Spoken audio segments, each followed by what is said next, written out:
United People's Front UPM na haukiba December 8 dagi hautuna tha asigi 8 fauba tha amachuk na chathagadaba chamaga maudrani thoi suba National Reconciliation Month ki saruga moina Manipur gi tongan ma mafam da chatgadaba aikhoi amuk kuntak la roisi haiba paujel puba numit ini gi oiba cycle rally ama aikhoi gi khongthakre lamthakre haiba neuza kaino se motorcycle rally si khoi gi chatna mafam kya da su meeting pangthokpa adum thengnari haiba tare oza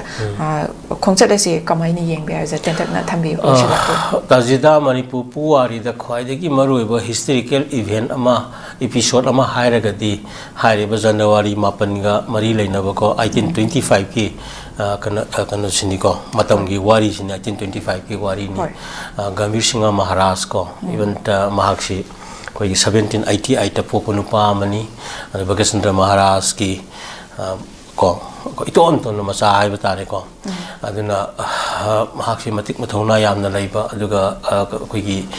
National Reconciliation hai batare furup mayam sigi tasin khumjin bagi ade awagi makhutegi Manipuri levi linkala kanda ko Gambhir Singh levi ona hainer kanda linkala kanda 1825 da koi gi Pemberton ga loina na ko Lieutenant Pemberton ga loina ga British ki adugumba kanone Manipuri levi je litter kanda koi gi Burmese occupation to Manipur se masita khai kanda Burmese sing che adida na phula ta khai gi bani ko Burmese sing mai thi bani Manipur gi ning tamba hanjili bani baba gi makutagi ko adugi mathakta amu 1826 ki treaty of Yanda bu je madudan gi kudong cha baduda id kanoni tawri ne ba anda bu tawri se tawbududani ngasai kabu biligi nuai taba episode lama koi na pithok pisin gi compensation pi daga 500 sarkar gi wari am lairaga su ka hariba 1826 ki koi gi treaty of Yanda buduna Manipur gi Jai Singh Maharaj leidana ko Manipur ning tambaje masi recognition piri bani yal marui ba kanone ba ko hariba ka Manipur lebi linkhat ki ba furup mayam na yaw ki ba adagi Manipur kan emancipation taw ki ba Burma gi makutagi kan gi ba then Manipur gi kanosi aduna treaty of Yanda bu torok patam da ma ko da pau piram da thoi nungai ta na kabu vili set ki bagi adai daga koi kona lagi da bagi kano wari dino amal lagi raga su achau role ama Gambhir Singh Maharaj na logi ba pot ama kak lagi ba ko hari ba posak tu dagi hen mapung phawa Manipur gi masak ase hana ipai puna mathang thamam ma da hen mapung phawa posak ama di hari ba matam dagi woirakhi ba hari ba duning sing bagi cycle gi rally natraga bike ki rally natraga se jana sahi kuding gi sangna koina nganguri ngi ju lambi da satana kotana Gambhir Singh gi samadhi hai tare ko tan da bul tana masi hayeng gi namisi ai tawdu su mali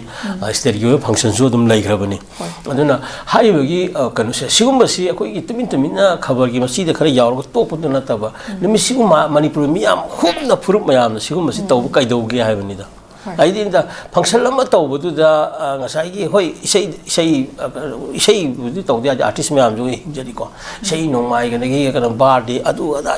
yam je ari luhong hongdong ba da sana gi adu da wari am tawri da ko am nungai ba expenditure mayam ji da adu ga sigum ba yam na lu ba 1825 ki wari ba Gambhir Singh na logi ba role and Manipuri levy sem gi ba de Manipuri emancipation taw gi ba de Manipuri ning tam porok pa 1826 ki kana torkan Manipur ning tam recognition British na Brahmana Manipur ning tam ya ki ba sigum ba ki ningsing khum ji tamin na mi akhayam saam tor lotion bagi state ki kana VIP khara tor ga lotion bagi kana lai ba sin nuai ti ai bani da achau ba state ki function lama tor ka na madu gi ba mali na ba film ga na puthok na artist sing na ju ko then sei no mai akhan na masi gi da makta puthok na pam popular oina ari from mayam ja haidi Manipur levy da yauri ba kano mayam du yengo da na from kano ni mate ka ta na te da na from mayam yauri da na ko si celebration ga tawra ga aka from sing du yeblo singa mayam na kano taw min da na yam phasana taw ba ya ba posang dia to sigum da di hoi kano ni sum koi se kitang sai si kitang review to sang hai ko adana kitang phagat han si hai ba tham ge yam lo po ni ko thaga chre ja